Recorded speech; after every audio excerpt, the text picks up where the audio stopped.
Welcome to the Sheffield United versus Wrexham match preview. Now, we gave you an absolutely fantastic preview a week or so ago with Wrexham goalkeeper Mark Howard. So we don't want to go over old ground. We don't want to say the same things again. So what I'm going to do in this video is give you team news for both Sheffield United and Wrexham. I'll give you my score prediction, and then I'm going to pass it over to Ollie to give you 4 things we learned about the last time we faced Wrexham. Now let's start with the Blades team news. And unfortunately, Tommy Doyle was unavailable for the Rotherham game, feeling his calf again, which if you don't know, it's the same injury as he picked up during United's pre-season training camp in Portugal. They clearly didn't want to risk him for the Rotherham game, and I think this game against Wrexham might come a little bit too quick for him. Also, Daniel Jebbison is still serving a 3-match ban for his circular red against Wrexham in the away tie. This will be his second match suspended, so he'll miss the Swansea game, but then he will be back for the Borough game, a big test for the Blades.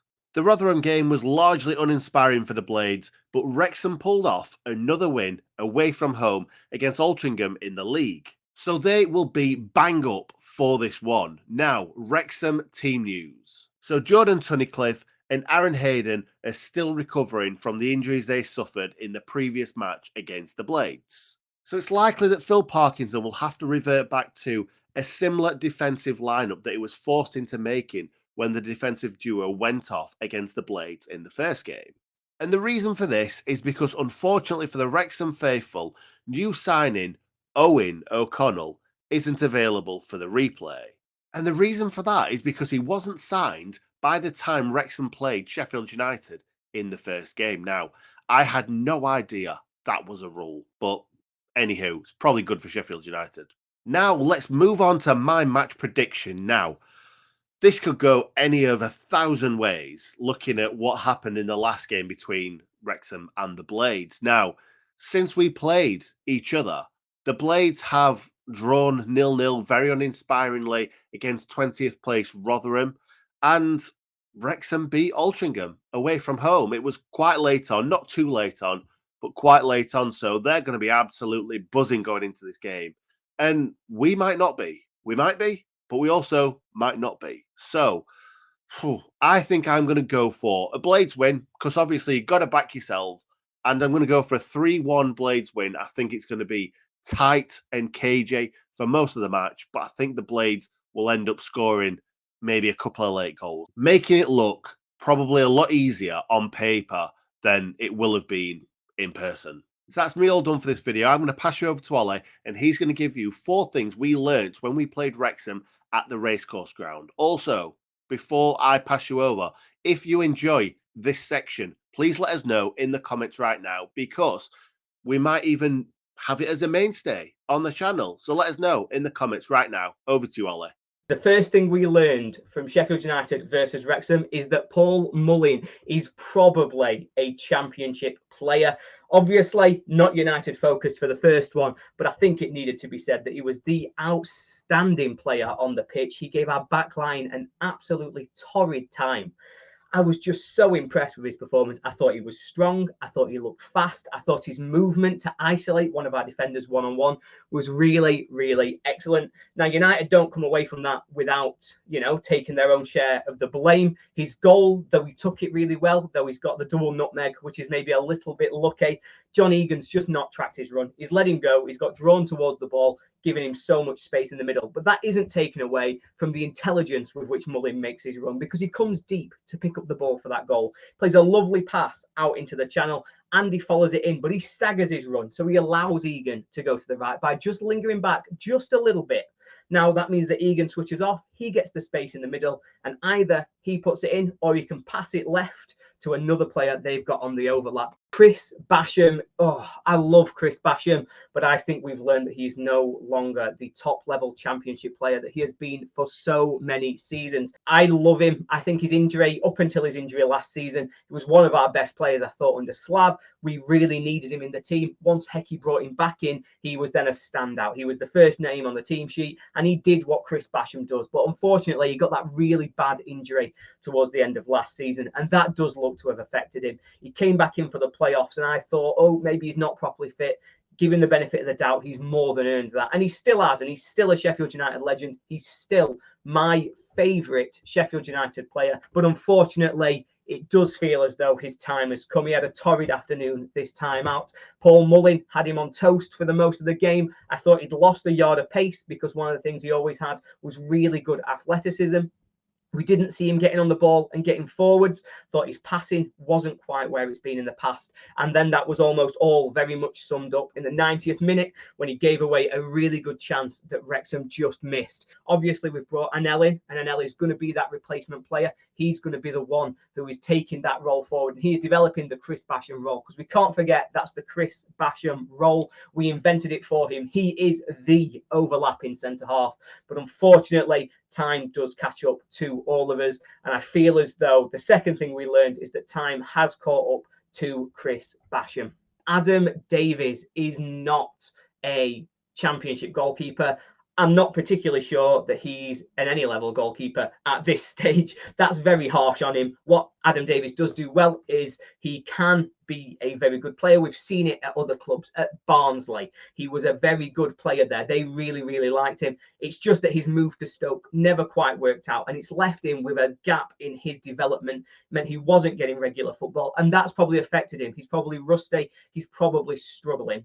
And because of that, it means that when he comes in for United, he's only our second choice, so he's not being able to really work off that rust, and so his performances are really reflecting it. Earlier in the season, we saw him at Bramall Lane against Norwich, where he gave away a really silly goal. He took too long on a kicking it out, kicked it into Teemu Pukki, and we saw it go in the back of our net. But he did redeem himself. He saved a penalty. And otherwise, you know, he won us the point that we got in that game, really, with that penalty save. But in this one, it was another one where it's a really shaky performance from him. There were two moments that I tried to pick out in our match reaction. If you've not seen it, do go back and watch the Sheff United versus Wrexham match reaction, because we reflect on all aspects of the game. But in this particular point, it's all about Davies's technique, because there were two moments. There was one right at the end of the first half where Mullin runs through and he has a shot at goal. Now, Adam Davies is in a decent position. He's got the goal covered. He makes sure that Mullin can't just beat him easily. But what he does is when the shot's straight at him, he parries it out into the centre of the box. So he parries it almost towards the penalty spot.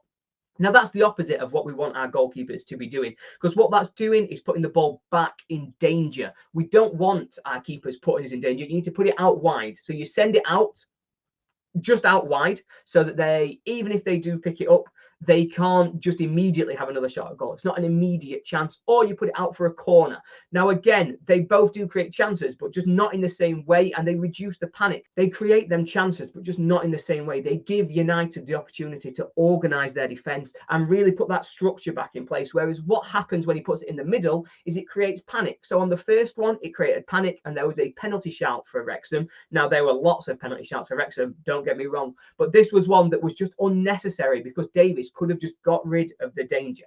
There was then one right at the start of the second half, and this one was much more important, because what this was is it was a nothing shot really from distance. It's coming to Davies where he could potentially catch it, but he can also just parry it in any direction. He's got time to choose how he handles this ball. And what he does is he parries it straight back into danger, where there were three Wrexham players looking to run onto this. Now, they had 2-3 more shots that were all blocked. But what that did is there was a panic in the United defence. We didn't really restructure because we were just so reactive to this moment, so that when we finally cleared it for the throw-in, we then weren't organised when the throw-in comes back in because of that wider sense of panic that had set into the defence. So Adam Davies really needed to do better and really needs to change that part of his technique, because it's a real issue if you're having that as a goalkeeper. I thought potentially he could do better on the third goal. It's not his fault by any stretch of the imagination. You know, our defence was disorganised in front of him, and Mullin was allowed to have a very free shot at goal effectively. And if he didn't, he'd got another man over. So I understand that there were much wider issues.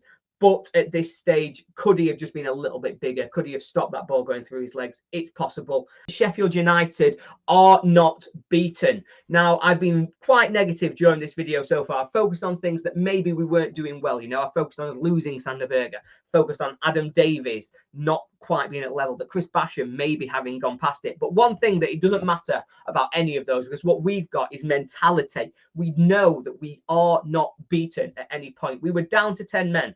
We were in an FA Cup tie away at a really volatile, noisy crowd who were really trying to get it up us. They were 3-2 up in the 94th minute, but we found a way back into that game. We just, through sheer force of will, pushed ourselves forward, and in the end scored a very nice goal. Now, there are things that they can reflect on where you would say Wrexham helped us, and don't get me wrong, they did, but that's not to do with us. What's to do with us is that we put them under that pressure. We made them feel as though they were panicking, that they were hanging on, and that they really just couldn't get over the line because of how much pressure we were then forcing onto their team.